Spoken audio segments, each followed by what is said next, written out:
Welcome back. Ospreys in Connecticut have hatched for the season. With their numbers already at some of the lowest levels in over a decade, the question is how many will make it?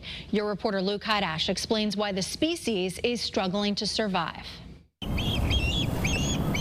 We've been keeping a close eye on the population. There are roughly 1,000 osprey nests in Connecticut. This one in Milford hatched 4 chicks this year. Only 3 survived. We are already seeing much lower numbers within that range of fledglings, and we are also seeing a greater number of nests that have just failed outright relative to last year.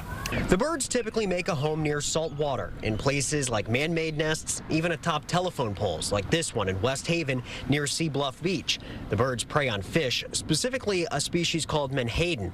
This year, there's less of that fish, and that means less food. Other areas down south, like the Chesapeake Bay, have seen, massive die-offs of osprey already, and have made pretty good causal links between the lack of menhaden in their waters and those die-offs.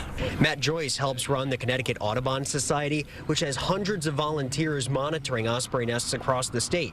Last year, they tracked 800 fledglings, averaging just over 1 per nest. It's the lowest number since the project started in 2014. The Atlantic Fisheries Commission is accepting public comment right now about the harvest of the menhaden fish species, specifically down in the Chesapeake Bay, Virginia area. What's happening there with the osprey is far worse, and the situation slowly creeping north. It's really sad. Joyce encourages people to write to the Fisheries Commission for public comment to keep these Connecticut coast staples around. The ospreys typically stay up here in the northeast up until October, November at the latest. That's really when they begin their migration down south. Your reporter Luke Hydash, Channel 3 Eyewitness News.